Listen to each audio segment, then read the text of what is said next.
This is Wrong on Paper, a conversational storytelling podcast for the courageously counterintuitive. Each series, we dive into the stories and strategies from counterintuitive companies who made decisions that, to most, made no sense whatsoever, but led to their incredible growth.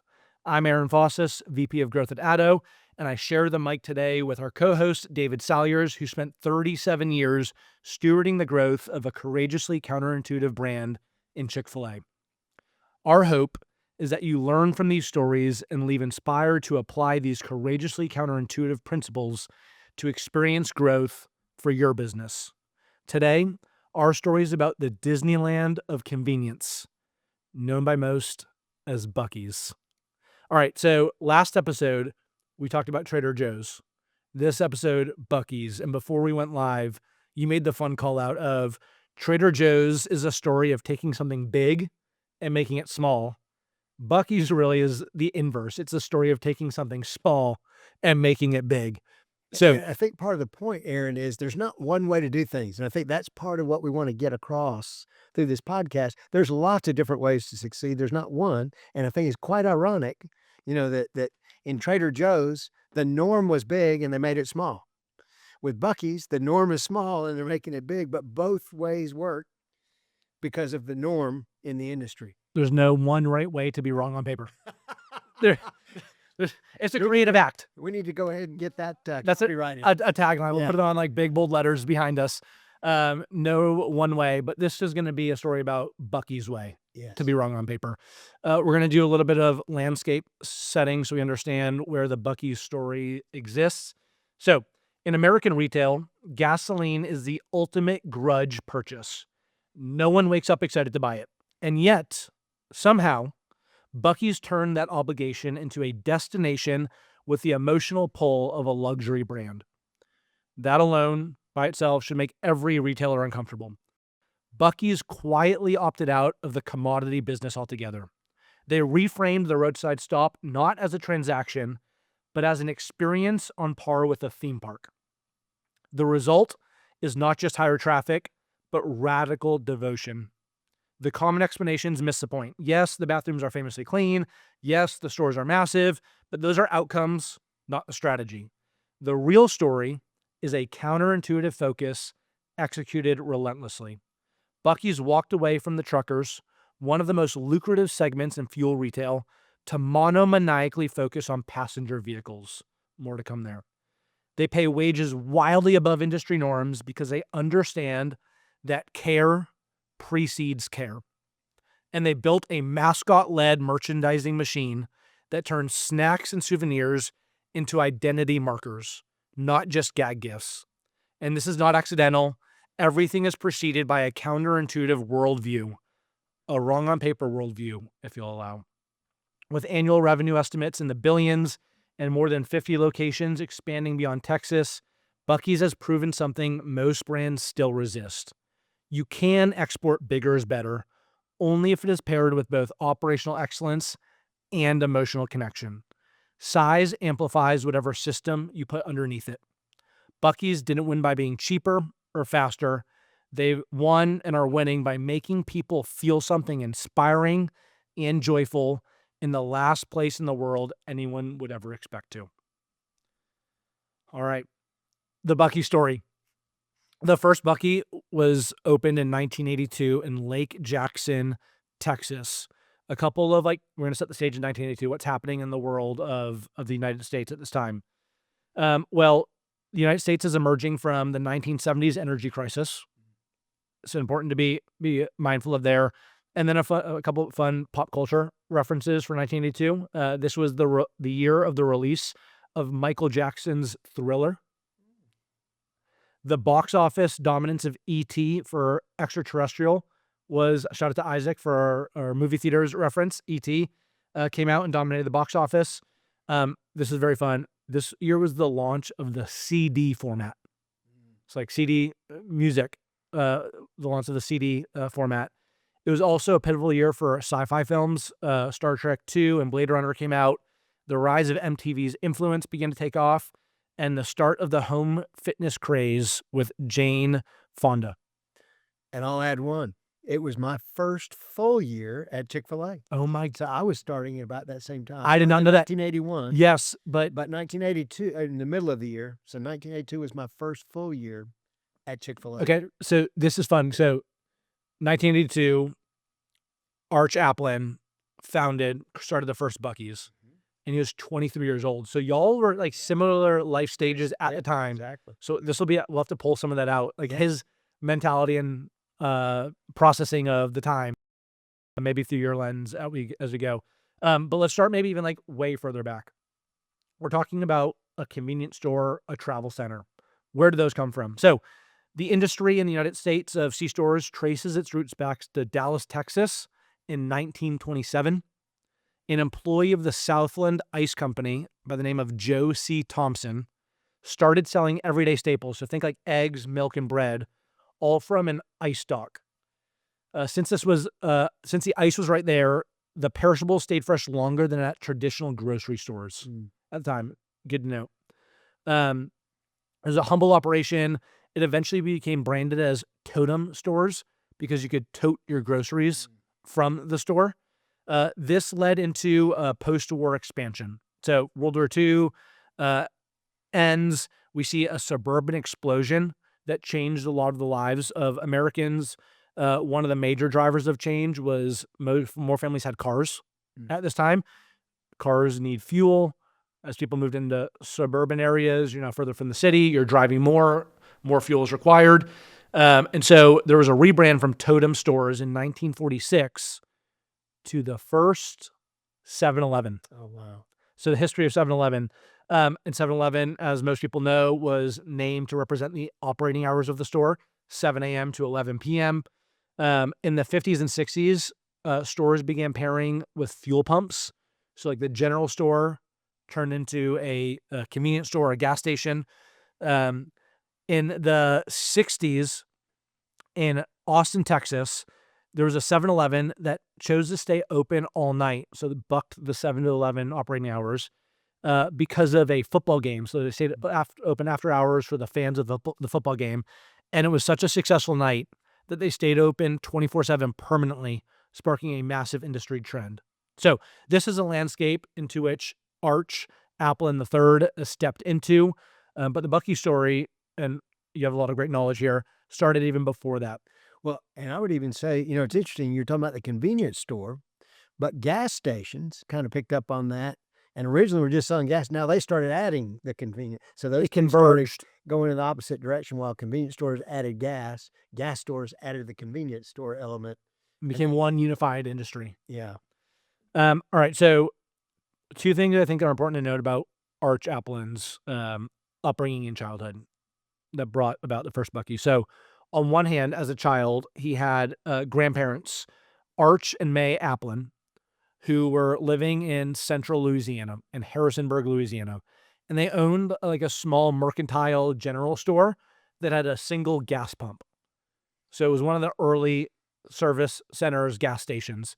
And so Arch Aplin has super fond memories of growing up and visiting this general store. They called it the biggest little store. It was in Catahoula Parish in Harrisonburg. So that's a formative experience.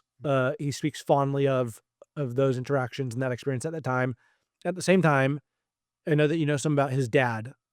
So Arch's dad, Well, Arch even the before second. we leave that, maybe just one other thing, because in my research, it alluded to the fact that one of the things that was interesting about that store is they didn't merely resell goods; they produced them.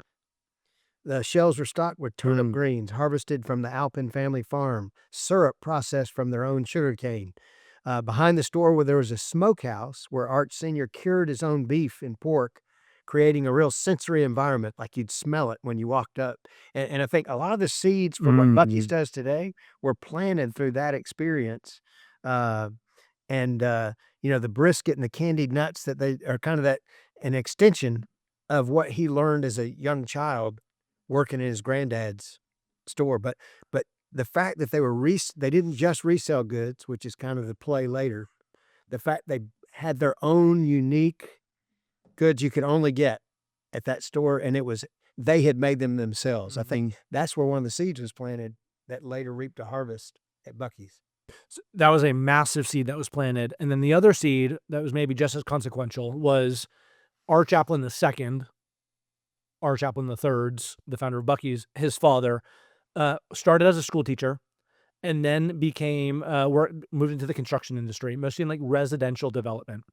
And so in the summers, Arch Aplin III would work for his father's company and begin to understand the development world really well and the construction world so well that as a student at Texas A&M, he majored in construction science and really started to learn the fundamentals of what it looked like to both build and develop real estate. And the nuances of the way things should be designed. That's another thing I think he picked up on that will come into play later, is understanding the nuances of scale and size and visibility, you know, all the things that go into designing a physical place. He picked up on the nuances of those. What is it? This is one of those moments where like you can see the story backwards, but not Yes, forwards. Like yes. now looking back, you see how all of these experiences were incredibly formative to what Buc-ee's would become. So Texas A&M, he graduates with a degree in construction science, begins working for his father. I think it was going all well and good, but didn't feel like this is what he wanted to do long term. He ends up driving in his hometown, and there's a four-way stop, the closest four-way stop to his childhood home. He decides, he reaches back into his memory bank, remembers the general store with a single pump that his grandparents ran in Louisiana, and decides to start a convenience store. So he purchases the land, develops the first convenience store in 1982. This was on 899 Oyster Creek Drive on the border of Clute and Lake Jackson, Texas. So four-way stop, and the original Buc-ee's looks far more like a traditional convenience store than the Buc-ee's that everybody knows and loves today. This was, if I think the average convenience store is around 2,700 square feet. This one was about 3,000, so maybe slightly bigger. Maybe one of the differentiating factors of this early store was that he tried to have a more upscale finish to the interior. Yes. There were some nice personal touches. He wanted to feel clean and elevated. So this desire for better and an experience worth going to and staying at was definitely true of the first one, even if all of the things that people love today. I even think of it as a little better imitation of what was being done, but not an innovation of what was being done. It was almost like the thinking behind the first one was, how do we treat a convenience store as a retail environment worthy of respect? If most C-stores at the time were viewed as like man, I have to get gas, so I have to stop at this place. It's obligatory to keep moving in the direction that I want to move. I think Arch's vision was, hey, I want someplace that people can respect when they come in and maybe don't mind the experience was the starting point. So another interesting dimension of that first story, that first store that speaks to the risk tolerance is the fact he's 23 years old. He finds this piece of land that you're talking about, and he knows it's going to go quick. So he goes ahead and writes a check, but he doesn't have the money to cover it. And he was kind of leveraging the fact the banking system back in that time was really slow. So he knew he could give him the check. It was going to take a couple weeks to process it or whatever. And he was going to leverage that interim to actually get the money in the bank account by the time the check was cashed. And sure enough, he talked to a banker, was able to get a loan for $225,000, was able to get the money deposited before the check bounced. And but I just thought that was so interesting that at 23, he would take that kind of a risk, but he had that much confidence in himself. And spotted an opportunity to leverage the slowness of banks because he knew if he waited till he got the loan, the land might be gone. This is where you start to draw lines through all of these stories. It makes it like the original funding of these businesses is, I love it. Yes. Like, I'm thinking back, the serial entrepreneurs, Airbnb, Brian Chesky and Joe Gebbia, creating cereal boxes and selling those to fund the start of Airbnb. Liquid Death. Yeah. Creating a Facebook, like selling, he did not yet have any product, and he was selling the product to fund the purchasing of his initial inventory and created a super counterintuitive Facebook video ad. Trader Joe's was Trader the Joe's. same way. All those guys. All the creative fun. Yeah. founding Because they believed in their idea enough, they believed in themselves enough. that it was not hey, what's the straight line way to make this happen? It was like, hey, this is going to happen. Yeah. How do I work backwards creatively to get there? Yeah. And some force of will to make it happen. All right, so the initial store goes up in 1982, but Arch's ambition was not just to have one store. Clearly, it was to have more than one. And so by 1985, there's a gentleman named Don Wasek who becomes the co-founder, if you will, co-owner of Buc-ee's. There's a 50-50 split. He owns a C-store in the area in Lake Jackson, Texas, and they come together to set up the second store in Lake Jackson, which leads to a period of slow but steady expansion to the next few years. So before we move to the second store, I think there's something that precedes that that's a really important part of the story. And it's interesting. Founders, many times, it's kind of like marriage, opposites attract. And Beaver Aplin met a guy named Don Wasek, and they were very much opposites, but it was the dynamic of their opposites that actually enabled that second store to move in a whole new direction, and really was the enabler for the whole rest of the story. So I want to go into a little bit the different roles that Beaver Aplin played versus Don Wasek. So Beaver was kind of the visionary. He was the face of the brand. He's a classic marketing kind of guy. But Don was an integrator and operator. He's the behind the scenes guy that focuses on the integration of the business, operation of the business. Beaver had a background in construction science, that he had gotten at Texas A&M, where Don brought in C-store operations and car wash experience, which is going to be important later in the story. Beaver brought in, he was really focused on customer experience, aesthetics, marketing, those kinds of things. Where Don was more focused on logistics, finance, and efficiency. He was more the black and white, finance, accounting, efficiency kind of things. Beaver brought in kind of this gregarious nature. Like he loves to talk in front of people. He's really good at that.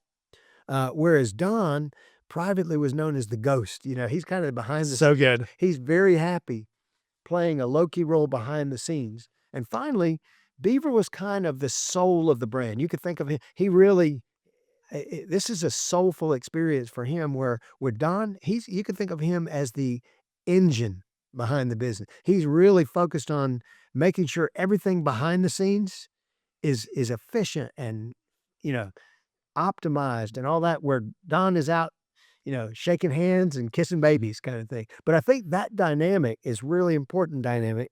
And that dynamic also helps ensure when they make these wrong on paper decisions later, that they've got both sides of the situation covered.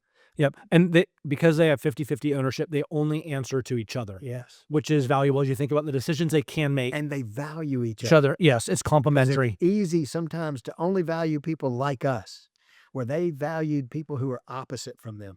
As we were going and doing all the research for this conversation, I kept coming back to thinking, like, this feels so much like the Steve Jobs, Steve Wozniak, Apple relationship, where Steve Jobs is the visionary, the marketer, knows the product, obviously, but he's externally facing, driving culture and inspiration. And Steve Wozniak is the tortured, craftsman who doesn't want anybody to talk to him.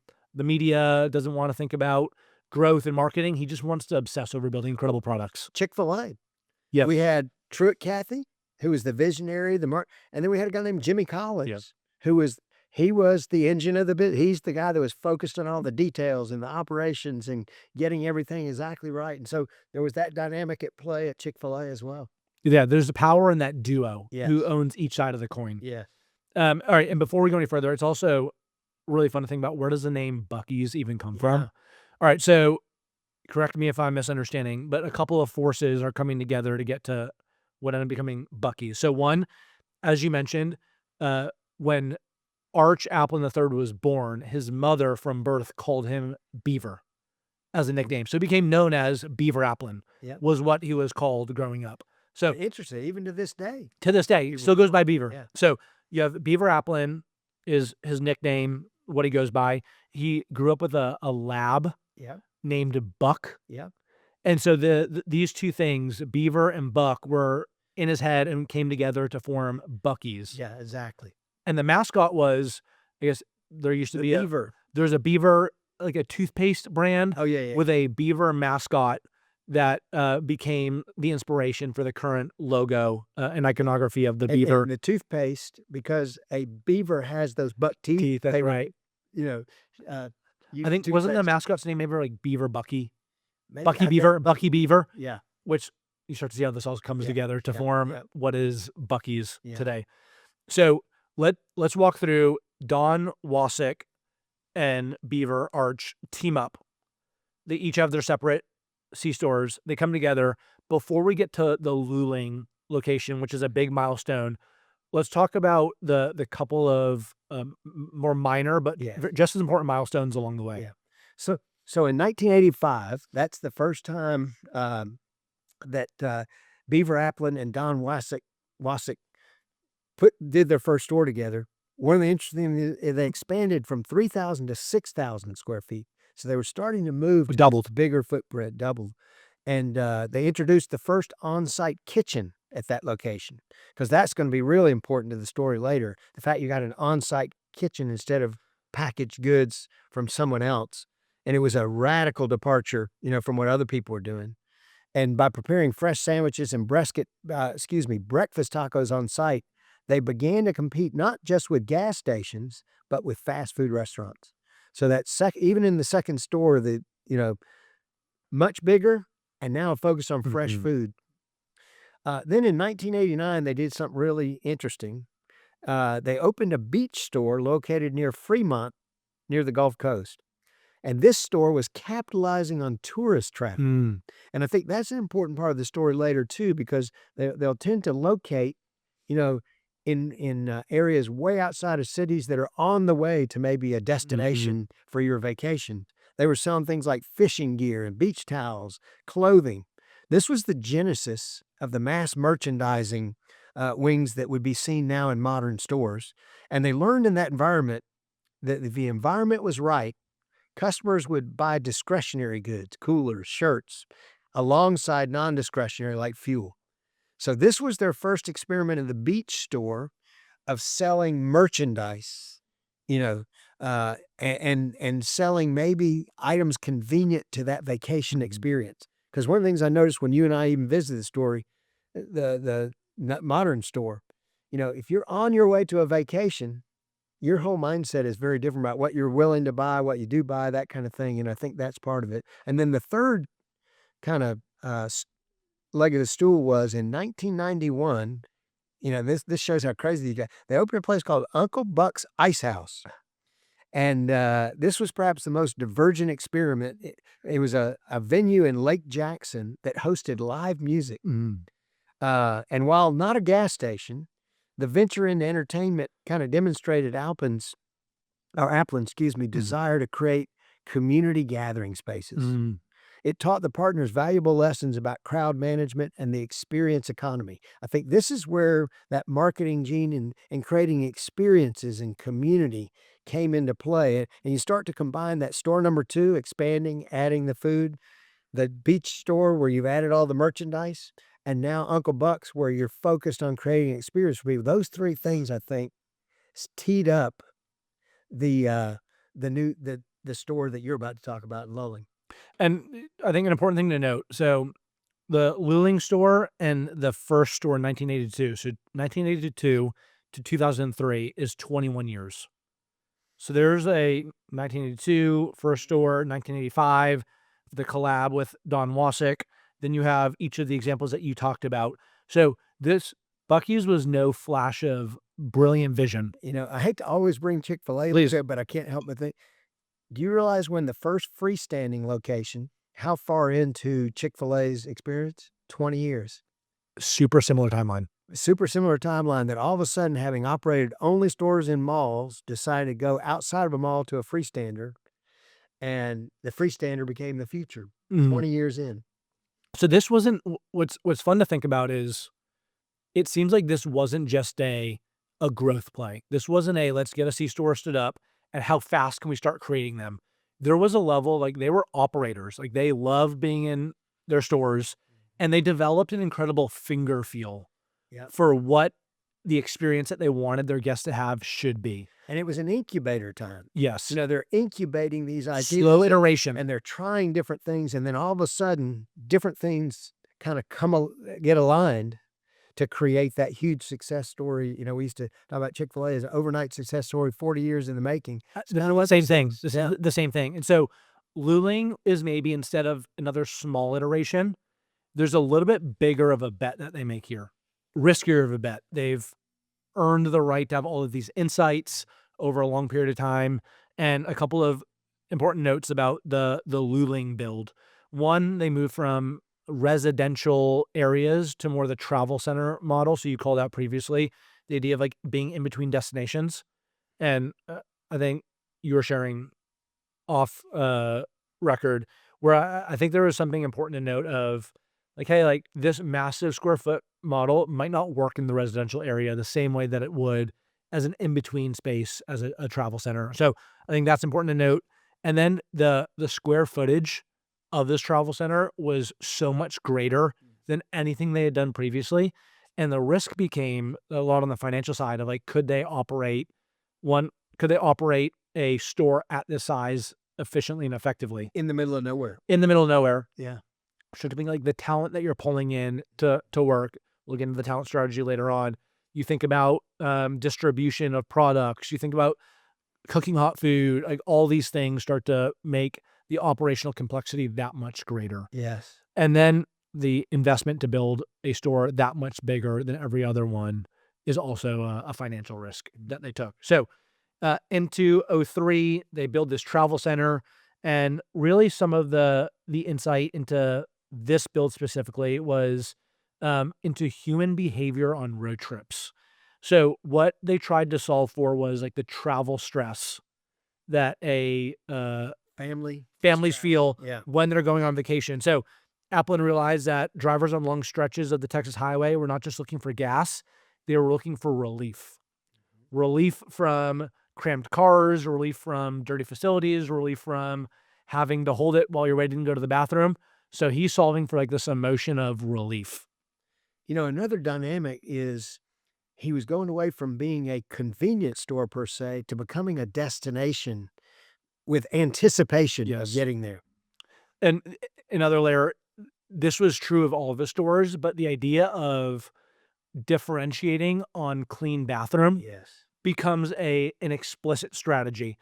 In 2012, Buc-ee's, this location was crowned as having the best restroom in America, which became an incredible marketing platform for him, which a lot of people will notice in their billboards, which we'll get to later on. So this led to the like bigger is better, everything's bigger in Texas escalation. So we had the Luling location in 2012. And it was an immediate success. I mean, immediate success. Yeah. Went gangbusters. In 2012, we saw a massive jump up from the Luling build in New Braunfels. This build was over 66,000 square feet. You're starting to get into like the grocery store territory of size. In 2023, we saw the Seaverville build, which was 74,000 square feet. Quickly, the New Braunfels build at 66,000 held the Guinness World Record for largest convenience store for over a decade, until it was one-upped by Buc-ee's in a rebuild of the Luling location. So they went back and rebuilt that location into a 75,000 plus square foot behemoth, which now you're starting to see the Buc-ee's of today. And I believe in Ocala, Florida, there's a planned build coming for 80,000 square feet, which will be the largest C-store in the world. So you're starting to see a lot of how this built up over time, not all at once. The first Buc-ee's looked more similar to a traditional convenience store than the Walmart or the Disneyland of convenience stores that we see today. And now what we're seeing is they initially grew in Texas, and spent probably 20 years growing, but now they're starting to expand all over the Southeast to other places, and they're right in the middle of, riding that wave. And they're growing slow and steady, carefully. They're hyper protective of their brand, and they're very mindful of each store has to be right. So we're going to use this. There's so much strategy and insight and principles that we're purposely staying away from to give people the story of how did Buc-ee start, how did it grow, and where is it now, what everybody knows today. And we're going to use the next episode to start to really dive into the counterintuitive strategies and principles that led to the decisions along the way that have made Buc-ee's known and loved and so successful.